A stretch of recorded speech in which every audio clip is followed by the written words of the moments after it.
भाई जो भी हो जाए, माइकल वॉन शरारत करने से बाज नहीं आते। अब उन्होंने पंगा ले लिया है विराट कोहली और जो रूट के कंपैरिजन करने से। कभी वो मोहम्मद हफीज से मस्ती करते हैं, उनसे पंगा ले रहे होते हैं, कभी वो वसीम जाफर के साथ नोक झोंक करते नजर आते हैं, या कभी किसी और खिलाड़ी के साथ, या कभी किसी रैंडम फैन के साथ जो है वो आर्गूमेंट को एक्सचेंज करते हैं, भिड़ पड़ते हैं सोशल मीडिया के ऊपर। यानी मुख्तसर बात यह है कि माइकल वॉन को कभी चैन नहीं आता। ऐसी मिसाल मोहल्ले में वो खवातीन नहीं होती जिनका ये काम होता है, हाय हाय आज मोहल्ले में सब सुकून है, कोई नहीं लड़ रहा, कोई किसी की बुराई नहीं कर रहा, दिल घबरा रहा है, बड़ी बेसुकूनी सी है, कोई लड़ नहीं रहा, ठहरो मैं दो चार घरों को लड़ा के आती हूं। यही काम जो है माइकल वॉन का क्रिकेट में है कि जब तक कोई लड़ना पड़े, कोई किसी से ये भिड़ ना लें, चार पांच आर्गूमेंट्स का एक्सचेंज ना हो जाए, कोई मस्ती ना करें, शरारत ना करें, कोई भौचाल ना मचा दें ट्विटर के ऊपर। ये भी वो जो स्टार प्लस के ड्रामों की तरह एक ऐसी औरत है जो पूरे ख़ानदान में आग लगाए बगैर सुकून नहीं आता, या कोई सुकून से बैठा होता है, जब तक लड़वा ना दे दो लोगों को इसको चैन नहीं आता। भाई ऐसी ही ये फुप्पो है, सास कह लें, ऐसी अबला नारी कह लें, नागिन कह लें, आप जो भी टाइटल देंगे हमें कबूल होगा, लेकिन ऐसे ही कुछ हरकत रही है भैया माइकल वॉन की। अब माइकल वॉन ने कंपैरिजन कर दिया विराट कोहली और जो रूट का।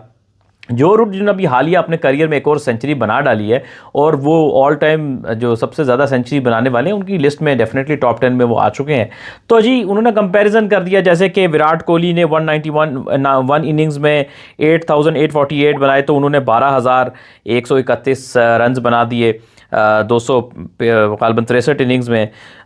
इसके साथ 49 पॉइंट समथिंग का एवरेज है विराट का, एंड इसके साथ जो रूट का जो एवरेज है वो 50 पॉइंट समथिंग है। और इस तरह से कुछ चीज़ों को उसने डिस्कस किया, और इन चीज़ों को स्टैट्स को डिस्कस करके उन्होंने विराट कोहली से बेहतर साबित करने की कोशिश की जो रूट को। अरे भैया मैं तो हमेशा ये कहता हूं कि यार हम ग्रेट्स को ग्रेट क्यों नहीं मानते। भाई लाजमी थोड़ी है कि आपने एक खिलाड़ी को बड़ा साबित करना है दूसरे को नीचा दिखा के। फैब 4 में ये 4 खिलाड़ी ही हैं, आप जो मर्जी कर लें, जिसमें जो रूट हैं, विराट कोहली हैं, स्टीव स्मिथ हैं और केन विलियमसन है।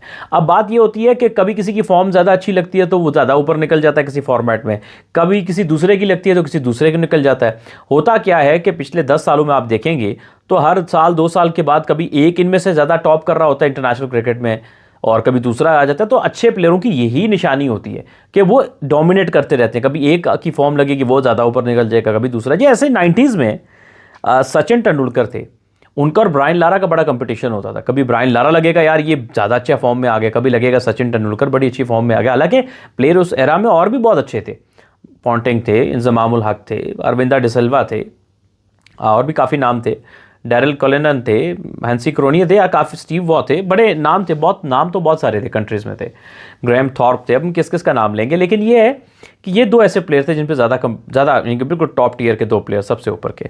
तो प्लेयरों का कंपैरिजन क्या करना, हाँ नो डाउट जो रूट टेस्ट क्रिकेट में स्पेशली, अब क्योंकि आपको पता है कि वो वाइट बॉल क्रिकेट उस तरह से नहीं खेलते हैं, और T20 को कब से खैराबाद कह दिया था, तो जो रूट टेस्ट क्रिकेट खेलते हैं, फोकस करते हैं, स्पेशलाइज्ड हैं, और फिर रन ज़्यादा होने की सबसे बड़ी वजह ये है कि भाई इंग्लैंड टेस्ट क्रिकेट सबसे ज़्यादा खेलता है।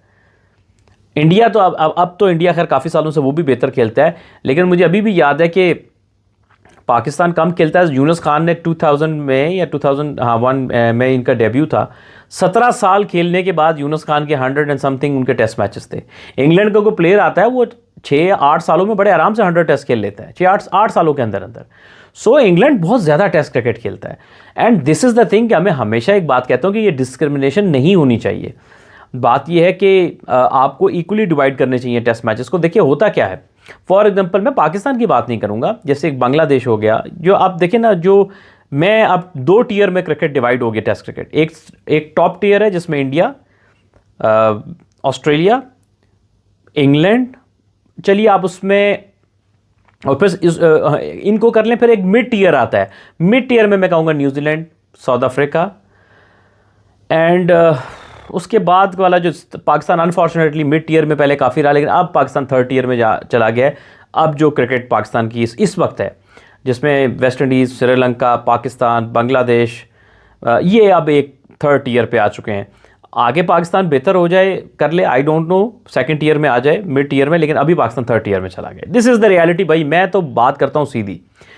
तो बात यही है कि ग्रेट्स को ग्रेट्स कहना चाहिए। नो डाउट जो रूट एक बहुत बड़ा बैट्समैन है, उसने अपने करियर में बहुत सारी सेंचुरीज कर ली हैं और वो एक ऐसा प्लेयर बन सकता है जो कि सचिन तेंदुलकर का रिकॉर्ड तोड़ सकता है। अभी 33 है, 3 सालों में, क्योंकि बहुत ज़्यादा टेस्ट क्रिकेट खेलते हैं, तो प्रोबेबल हो सकता है ना भी तोड़े, लेकिन एक प्रोबेबिलिटी की बात करेंगे। लेकिन मैं फिर भी ये कहूँगा कि सचिन से बड़ा प्लेयर नहीं बन सकता, लेकिन रिकॉर्ड तोड़ सकता है। रिकॉर्ड तो देखिए टूट सकते हैं ना, जो क्रिकेट आगे जा रही है, क्रिकेट बैटिंग के लिए ईजी हो रही है, बैटिंग फ्रेंडली हो रही है, तो रिकॉर्ड तो कोई भी टूट सकता है। लेकिन जो क्वालिटी होती है वो जितनी पुरानी क्रिकेट थी उतनी ज़्यादा मुश्किल थी। मैं उसमें कंपैरिजन में नहीं जा रहा, लेकिन just for sake of discussion के वो टूट सकता है।